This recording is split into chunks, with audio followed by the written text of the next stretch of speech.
Dando continuidade ao painel número 1, chamaremos agora o Dr. Fiscal Lindolfo Fernandes de Castro, é formado em Ciências Contábeis pela Faculdade Oswaldo Cruz, pós-graduado em Auditoria Externa pela Faculdade de Ciências Econômicas da Universidade Federal de Minas Gerais.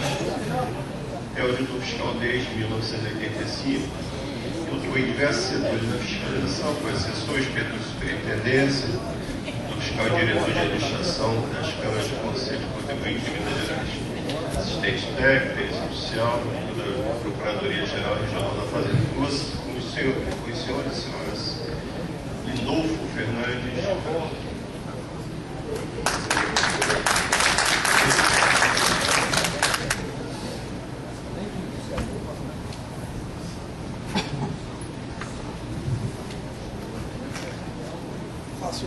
E aí? Essa é legal que aparece. Eu gosto de tudo isso. Boa noite, né? Boa noite. Aquela hora eu disse que não ia falar, mas eu digo que fui prejudicado. Eu devia ter falado que tinha mais gente, né? Porque justamente porque eu tinha esse espaço e aí perguntaram para mim assim: você quer falar? Entendeu? Você quer dar uma fala? Foi diferente. Eu não sei. Você quer dar uma fala? Estou querendo que você fale. É diferente, né, Manoel? Mas tudo bem, pessoal.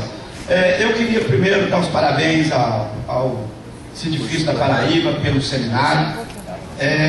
Eu acho o seguinte, que nós tivemos aqui uma fala do Charles antes, eu concordo com ele.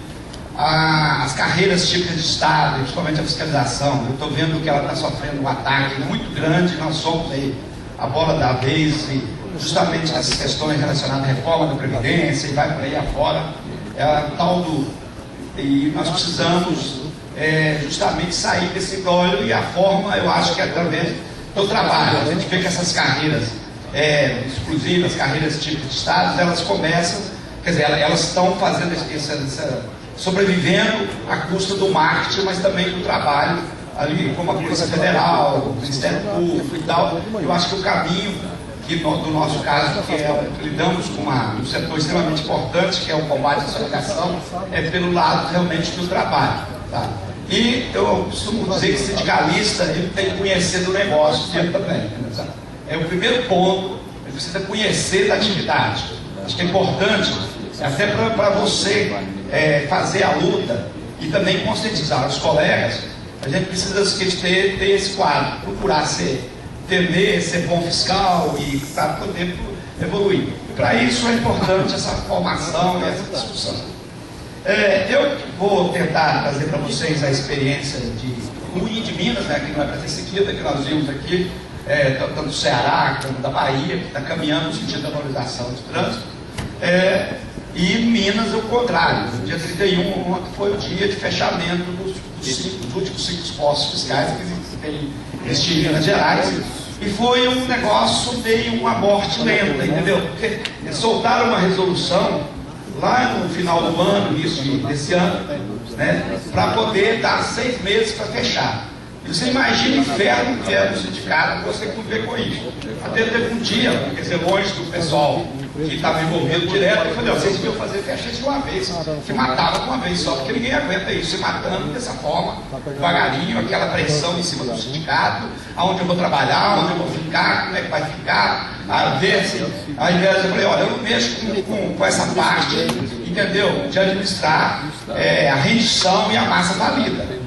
O sindicato luta contra o fechamento, e não tem sentido eu ficar negociando para vocês onde vocês vão ficar, você vai ficar na Coneste do Rio, você vai ficar na Coneste de São Paulo, você vai em home office, porque você acaba ficando numa situação que você vai discutir a rendição e não a luta contra o fechamento. Né? Mas é um inferno, você imagina isso. Eu cheguei e falei para a administração: vocês não pegam isso aí, fecha esse troço de uma vez, que vocês dão menos trabalho ao sindicato, porque cai tudo lá a situação. Para antes de chegar nessa discussão, eu queria contar para vocês como é que era a Secretaria da Fazenda, esse negócio de falar, fazer retrospectiva histórica, é ruim, que acaba contando a idade da gente. Mas é o seguinte, eu entrei em 85, nós tínhamos a fiscalização quase toda ela é repressiva, o que existia de fiscalização preventiva era a parte da fiscalização chamada horizontalizada de trânsito, né? E a fiscalização verticalizada, que era básica, a gente tinha uma produtividade baseada ali diretamente nas multas, então era uma fiscalização mais repressiva mesmo, você ganhava de acordo com o que eu falava. Nós tínhamos 44 postos de fiscalização e tínhamos a volante também. Era o carrinho antes, era o Jeep, depois era aquele Fusquinha, depois um 47, né? Inclusive eu tinha piada Minas que um 47 era o Tancredo Melo, vocês falavam, né? Veio de Minas, Martim veio de Minas, Santa Mecânica. Aí teve a parte do 47, aquela coisa, aqueles postos sem estrutura, mas nós tínhamos esse trabalho de 44 postos de fiscalização. Aí depois é o seguinte, como o volume da dívida ativa vai aumentando, e vai falando, eu não gosto desse termo, mas fala assim, ó, nós estamos com muito crédito podre, né? Então tem crédito podre demais, aí nós precisamos mudar o estilo de fiscalizar. É produto da fiscalização nossa, não é crédito podre. É podre para frente, que cobra, é podre, a questão da punição dos sonegadores e tal, mas o crédito é um crédito produzido ali com carinho, bem produzido pelos auditores fiscais. Então eu não gosto do termo, porque o trabalho da fiscalização não é crédito podre. Mas aí começou esse negócio. Eu até participei de uma parte, logo quando eu entrei, uns 2 anos, nós fizemos a primeira greve com a Secretaria de Estado do Fazenda. Aí depois, com essa confusão, aí teve um superintendente que era muito classista e também participava das lutas da gente, assumiu a superintendência e me chamou para trabalhar no planejamento. Eu acabei trabalhando com ele lá e nós começamos eu e um colega, nós começamos a fazer manualmente, no sentido de tentar buscar índices, entendeu? Algumas para mapear, mais ou menos, buscar índices para poder direcionar a ação fiscal. Quando você pegar, procurar primeiro aqueles índices que dão uma relação entre entrada e saída, há uma relação com relação ao recolhimento ali dos setores, e a questão do estoque que você diluía ali ao longo do tempo, e conseguindo criar vários índices para nortear a questão da sonegação. Aí veio a discussão seguinte, como é que nós fazemos isso? Vamos fazer a questão vamos fazer o acompanhamento. Como é que faz esse acompanhamento? Pegamos no setor aquele contribuinte paradigma, se não tem, a gente fiscalizava até chegar aí no paradigma. E pegando as atuações dele até chegar. E a partir dali você tentava trazer os outros contribuintes do setor para aquele índice, para aquele paradigma.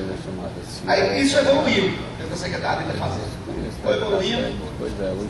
Hoje tem auditor eletrônico, tem todos esses índices, tem mais outro trabalho, foi informatizado, e tem esse trabalho hoje na Secretaria da Fazenda, que é o fiscal, ele é responsável por uma carteira, geralmente ele pega dos maiores, tá? Essa carteira, ele faz tudo, o gerente da carteira acaba virando assessor, o negócio que é tão banal que fica parecendo assessor do contribuinte. Mas tudo que o contribuinte vai precisar, ele procura o auditor fiscal para aquilo.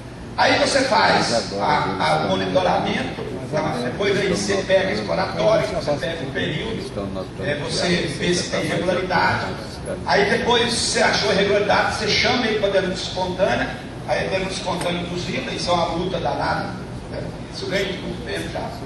Aí, da denúncia espontânea, se ele não recolher, que vem a autuação. Pode ser aquele fiscal da carteira ou ter um outro fiscal que faça a autuação.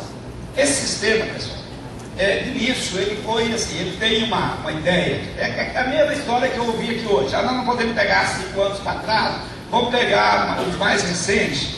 Pegando os mais recentes, aí a gente tem um universo maior de contribuintes, essa mesma lei. O que aconteceu hoje que nós estamos revendo? A fiscalização perdeu seu valor. Perde porque, o seguinte, se for para fazer cruzamento de cartão de crédito, se for para ficar falando para o contribuinte denunciar, entendeu? Aí qualquer servidor pode fazer isso. Tá? E outra coisa, é o levantamento que você faz com os quadrinhos e tudo, e dá o contribuinte para recolher. Então acaba perdendo valor e vira um espécie de assessor do contribuinte. Hoje nós estamos brigando na luta sindical para retomar, para acabar a denúncia espontânea zero e retomar a constituição do crédito tributário.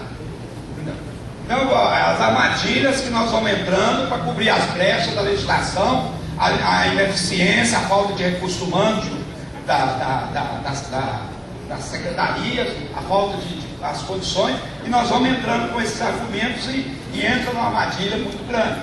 Então, assim, só que o que está acontecendo? Nós temos dificuldade hoje de trazer o auditor fiscal para essa discussão, porque para você fazer um auto de infração, ele é extremamente, eu gosto dessa expressão, ele é custoso. É extremamente custoso, entendeu? Por quê? Porque você tem passar primeiro, precisa hoje lá, precisa da autorização da chefia, se bem que eu peitava o fiscal quando ele é mais combativo, ele não fica pedindo a autorização da chefia. Eu falava assim, eu proíbo fazer isso que eu vou lá no Ministério Público, aí eles não já, mas hoje precisa de uma autorização da chefia para ele fazer o AI. Aí ele vai fazer, depois que faz o levantamento, tem que traçar pelo CQ. Aí o CQ vai e volta, que é um outro fiscal que faz isso. Aí depois que vai para o CQ, que tira o contribuinte, vem a manifestação para ele de novo. Aí depois ele replica aquilo, vai para o Conselho de Contribuinte. O Conselho de Contribuinte julga, tem a fase de recurso, volta para ele de novo. Então ele acaba o seguinte, olha, eu para mexer com esse negócio de atuação, esse cliente pede, eu vou nessa aqui mesmo, no espontâneo. Entendeu? E acaba isso criando uma certa dificuldade. Hoje a gente está tentando resgatar essa questão da construção do crédito tributário em decorrência do artigo CPM, que é uma atividade legislativa plenamente vinculada e tal, e obrigatória, né, para você trazer isso. Aí o seguinte, teve um outro problema. Alguns colegas que não concordavam com essa medida da denúncia espontânea induziva foram ao Ministério Público, levaram. Aí o seguinte, eles foram tão cara de pau que eles alteraram o RPTA nosso, entendeu? Que tem a parte da fiscalização, para criar essa questão do monitoramento, a exploratória, entendeu? Foi no regulamento do canal, os procedimentos de fiscalização, e incluiu toda essa parte. Hoje eles cobram basicamente pelo espontâneo. Agora, recentemente, está todo mundo parado para o refis, anistia, tá? 95% de perdão aí das juros e multas, e tem um desconto para quem paga o dia, remissão, moratória, tem de tudo. E tem a remissão, pessoal, para querosene de avião. Querosene de avião parece que está dentro de carro, para quem, né? Semi-elaborado, então vai lá, tem remissão. Então, é um negócio muito maluco, e a anistia é um negócio complicado, porque ela, além de penalizar o bom contribuinte, ela contribui, ela acaba prejudicando, comprometendo a receita para frente, porque o bom contribuinte fala, não, eu vou esperar uma anistia, eu vou pagar esse dia. Então, dá esse quadro. Aí o seguinte, no caso desse quadro, como que aconteceu essas histórias? Nós vivemos os momentos de altos e baixos, tinha época que investia na fiscalização de trânsito, principalmente nos postos, estruturando, tinha um posto que eu cito lá, o Delta, até na minha época eu lutei tanto para poder ter um posto, que era um posto excelente, quando duplicaram a rodovia, que é São Paulo, lá no Triângulo, na região de Uberaba, tá? Fizeram também um extremo, que é divisa com São Paulo, só que eles fizeram no meio da pista e não tinha jeito do caminhão chegar, acabou virando um elefante branco. Investiram bastante. E depois veio um negócio deles que vão fechar tudo. Em 2009 fecharam 18, era 44. Pior que isso tudo caiu na minha gestão, gente. Isso era terrível. Eu sou presidente do serviço pelo 5º mandato. Tá? Lá é o seguinte, eu já disputei 7 eleições. Todas as 5 que eu fui candidato a presidente eu ganhei, mas sucessor não basta nenhum. Sou péssimo para ter sucessor. Então essas coisas acabam o seguinte, caindo na minha gestão. Aí nós começamos o seguinte, nessa de 18, aliás, ela foi numa gestão do anterior e já saiu a resolução, quando eu cheguei já estava para administrar a massa falinha. Aí o superintendente falou assim, poxa, se nós soubéssemos que era tão fácil fechar posto, a gente tinha já fechado tudo uma vez. Né? Aí encorajado. Em 2012, fecharam mais 20 mil. Aí ficaram 5, mas esses 5 eu tinha consciência de que eles não fecharam, porque não tinha onde colocar esse pessoal. Mas aí fechou para fazer o quê? A gente tem lá o seguinte, aí que é uma grande questão, a gente quer questionar. E fomos falando, então, para que vocês vão fechar, mas o que é que você tem para colocar no lugar? Fechar mais um. Nós vamos criar um centro de carga, com raio-x, diz, que não sei o quê, nós vamos fazer não sei mais o quê, não fizeram nada, mal valendo. Tá? Aí que é o que eu acho, que aí eu gosto de fazer essa coisa do ponto de vista sindicalista, o que está por trás desse negócio, entendeu? O sindicalista tem várias, se eu como sindicalista, se você tem dúvida do que vem da administração, se você vai bater ou não, e você vai ser contrário, vai contra o bate que você tem 99% de chance de acertar, entendeu? Porque é para serviço do neoliberalismo e do capital. Os governos hoje, nós temos que, o maior problema que nós temos na fiscalização é a interferência do poder político e econômico na ação fiscal. E não adianta falar que não tem, não, que todo lugar tem. Ela é brava em cima dos benefícios fiscais. Tá? Eu vou deixar um pedacinho no final, uns 2 minutos, que eu tenho um vídeo ali para colocar, da parte que foi feito. Então, assim, ela vem. Então, assim, por trás disso está o custo Brasil. Está o custo Brasil, gente. Não adianta que não sustenta. Tá? É as transportadoras em cima, é tudo. E aí, o discurso não é a redução do custo Brasil. O discurso é a modernização. É a modernização da ação fiscal. É lógico que nós não somos contra avanços tecnológicos, mas, pessoal, percepção de risco de bandido é policial na rua. Percepção de risco de sonegador é fiscal na rua. Tá? Não adianta. Não substitui o olho do fiscal. Não adianta cruzamento. Tem um colega nosso, juiz de fora, que ele foi mexer com cruzamento de cartão. Aí ele falou assim, que o filho dele estava perguntando, o que ia fazer de curso? Ele falou para o filho dele assim, faça qualquer curso que você queira, mas desde que você faça o curso para fiscal de Minas e vai para o emprego do sonho, que é fazer cruzamento. Sabe? Porque é o seguinte, é um negócio, nós estamos passando agora, parece que eles vão botar no tal do autorregularização em Minas Gerais, que você vai chegar lá, vai estar lá já o que tem no cruzamento do cartão de crédito, quer dizer, eu sei que você não precisa de fiscal. Né? Então, assim, essa discussão, entendeu, da percepção de risco, entendeu, não tem jeito se você não tem a presença física ali na rua. Não adianta, o seu negador vai ter medo de cruzamento de dados, de computador, de não sei o quê. Tá? E a discussão é o seguinte, a última, por que fechar? Fechar porque tem uma massa de dados enorme aqui e nós não temos fiscais para fazer. Tá? É uma massa enorme. Que é uma porcaria. Aí é o seguinte, aí você pega e fala assim, mas para quê? O que é essa massa? Então democratiza isso para a gente ver. Não tem. Aí tem uns dois que ficam no cargo a vida toda, que segura a senha, nunca abre essa massa de dados, sabe? É sempre ali segurando em cima, sempre em cima daquela senha lá, e que não abre, nunca vai saber qual que é a massa de dados. Tá? Então é o seguinte, a realidade é o seguinte, outra coisa, pessoal, que nós precisamos da nossa carreira, esse troço de cargo comissionado. O cara entra, eu estou tendo esse debate agora com ele. Olha, gente, cargo comissionado de recrutamento restrito é uma conquista da categoria para garantir a continuidade do serviço público, a não interferência do poder econômico. Isso não é propriedade de vocês. Eu não dou conta do sindicato segurar atrás do salário, com vocês sentando dizendo assim, eu sou da administração e o sindicato não cuida disso lá.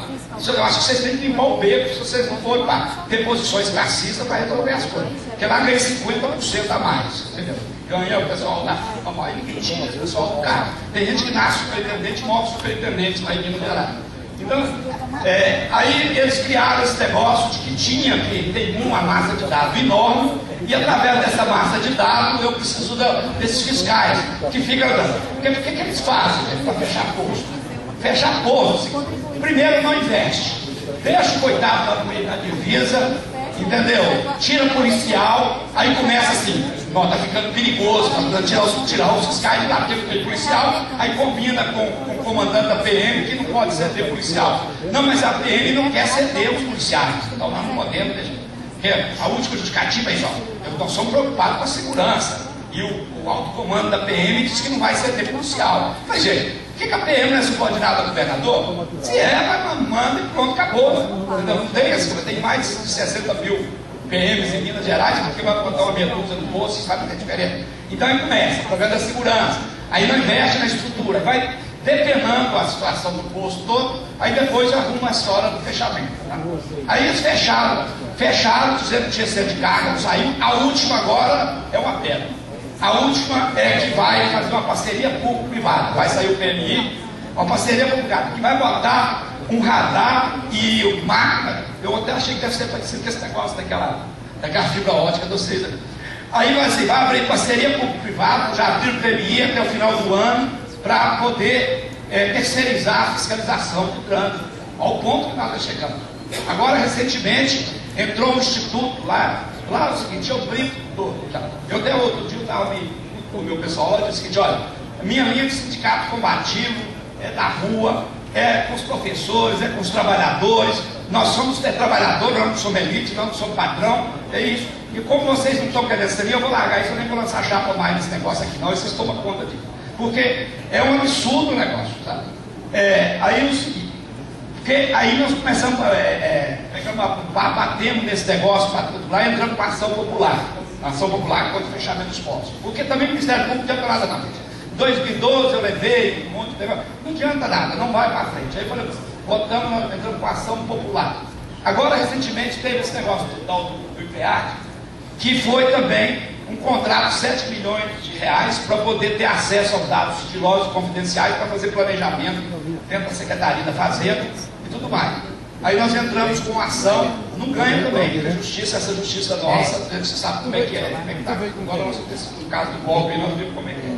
Não avança. Mas nós atacamos essa parte também. E viramos assim, olha, reverter esse quadro é difícil, porque é o seguinte, o colega que está na auditoria, ele é solidário, mas ele morre de medo de abrir esse trem e eu ter que ir para lá, entendeu? Aí o seguinte, e os outros que estão na luta no dia a dia, aí eles pegam, você está mais preocupado para saber onde ele vai ficar. Então, assim, aí eu falei, já que é assim, nós temos uns fundos lá, eu falei, eu vou descer o correio para a mídia, entendeu? Aí ele vai, coloca matéria, esporte, nos rádios, a gente colocou, nós fizemos Facebook patrocinado, e fizendo vídeo, foi fazendo uma confusão, tentamos uma audiência pública na Assembleia, mas não conseguia, nenhum deputado estava querendo peitar o governo com o negócio também. Nem da oposição, se bem que da oposição era do AES, que fechou um monte, não tinha jeito, né? Aí a atual, que ajudava a gente nas audiências anteriores, agora está defendendo o governo. Então, você não tinha jeito, entendeu? Aí tinha o pessoal da participação política lá, que assim, não, mas tem uns deputados parceiros, eu falei, então tá bom, vamos comigo. Chegamos lá, o deputado tinha marcado a reunião para meio-dia, sumiu. Aí depois de uma pressão danada, 2 horas, ele chegou lá. Aí vai, então tá bom, vamos lá. Aí vai, nós vamos fazer, vamos apresentar o requerimento. Depois ele sumiu, você não achava ele no gabinete de jeito nenhum, você não consegue. Então, assim, é uma luta muito difícil. E o caminho que nós adotamos foi o quê? Utilizar os recursos que a gente tinha do sindicato para bater e fazer o seguinte, olha, não tem como reverter, mas vamos cobrar caro desse governo, ele vai pagar caro por isso. E começamos a fazer um trabalho, pegando uma fala do governador Pimentel, que diz na campanha dele, que ele criticava o fechamento desses postos, que era um absurdo e tal. Aí ele pegava essa fala dele no rádio e punha assim, se perguntando, você não está mal assessorado, mudou de ideia, sabe? Mas assim, pegando, porque não adianta, pessoal, se não for numa linha mais na paulada, mais combatida, nós não vamos reverter nada, não adianta, isso não tem jeito, tá? E aí o seguinte, conseguimos complementar um desgaste, porque tem problema de repartição, hoje fecha posto, amanhã fecha uma delegacia fiscal, amanhã fecha a superintendência, fecha a frente de trabalho uma atrás da outra. Então, é você criar uma resistência naquele momento para você evitar os outros fechamentos no futuro. Então, mais nesse sentido, eu vou terminar daqui a pouquinho, porque eu vou passar o negócio do... Então, o que eu vejo, coloco para vocês, essa discussão dos postos, pessoal, não adianta achar que isso é uma política do Estado. Isso é uma articulação do poder econômico por trás disso, da redução do custo do Brasil. Isso não é. Porque é o seguinte, não tinha motivo, eram 100 pessoas que estavam trabalhando nesses postos, e você sabia ali o seguinte, podia deixar até aposentar até o final, tá? Não tivemos condição de reverter. E nem uma posição da administração dizer o seguinte, olha, nós queremos esse tipo de trabalho, vamos estabelecer uma meta para vocês. Se vocês não conseguirem essa meta, nós fechamos. Você vai fazer um desafio. Nem isso que eles fizeram. Foi fechando, sem justificativa, e não tem nenhuma, todas nós desmontamos.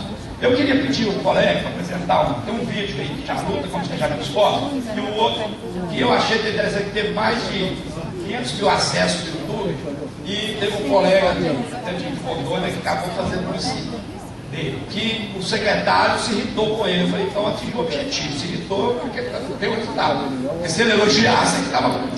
Então tem um vídeo, mas dessas lutas é mais no sentido, a ideia de trocar esse tipo de experiência.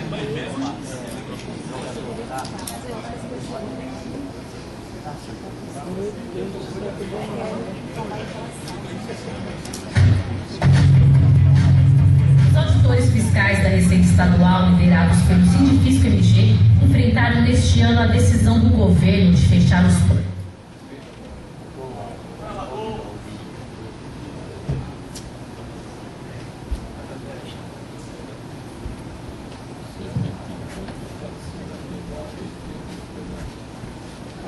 Padrão só, né?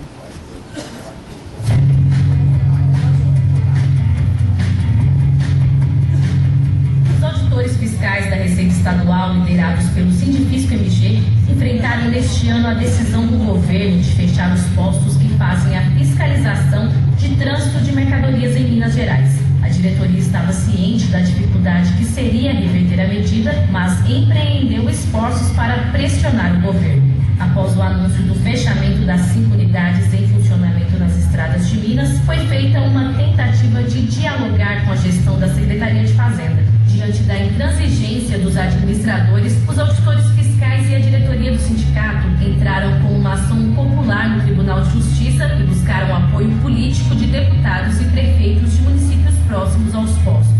Ao mesmo tempo, o Sindifisco MG denunciou publicamente à sociedade os prejuízos que a extinção dessas unidades poderia trazer para a sociedade mineira. Foram feitos anúncios estratégicos no Brasil de Fato, jornal popular entre os sindicatos e assessores do governo. Com o metro, foi realizada uma ação especial de distribuição do jornal por promotores caracterizados no dia em que a denúncia sobre o fechamento dos postos estampou a capa e uma página do jornal. Também foram veiculadas mensagens em outdoors e emissoras de rádio de Belo Horizonte e de cidades próximas aos postos. O Sindifisco MG ainda driblou a censura do governo de Minas e conseguiu denunciar o fechamento das unidades nas telas de LED que ficam na cidade administrativa. Esses anúncios também foram exibidos no aeroporto de Confins, em bancas de jornais próximas à Assembleia Legislativa e em um shopping da capital mineira. Para massificar a luta da categoria em defesa dos postos, o sindicato impulsionou postagens no Facebook, possibilitando alcance para toda Minas e para além das fronteiras do estado. O Sindifisco MG ainda produziu um vídeo e investiu em sua divulgação em massa nas redes sociais. Foram mais de 500 mil visualizações no Facebook e 117 mil visualizações no YouTube. Na luta contra a extinção dos postos, o Sindifisco MG buscou levar esse debate para toda a categoria com o objetivo de conscientizá-la de que essa é apenas uma das medidas da administração que promovem o desmonte do fisco e a desvalorização da função do auditor fiscal. Mesmo que a administração da Fazenda e o governo tenham se mostrado inflexíveis, o Sindifisco MG continuará defendendo a fiscalização do trânsito de mercadorias e o investimento no combate à sonegação de tributos.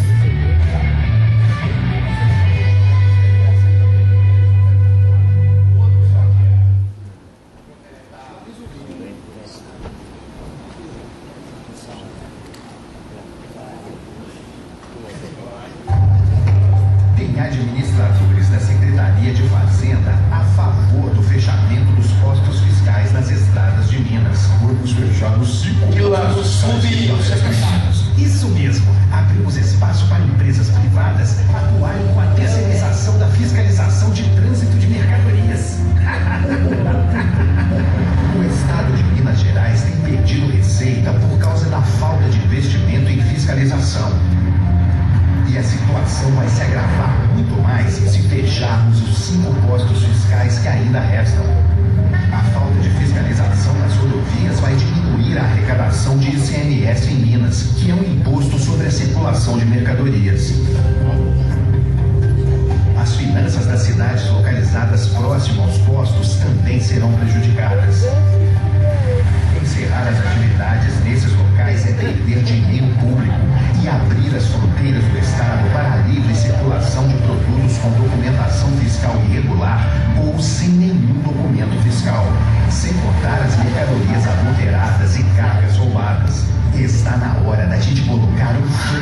interrogação. Não dá para seguir em frente com essa ideia absurda de fechar os postos fiscais. Minas precisa desses recursos. Uma campanha do Sindifisco MG, Sindicato dos Auditores Fiscais da Receita Estadual de Minas Gerais.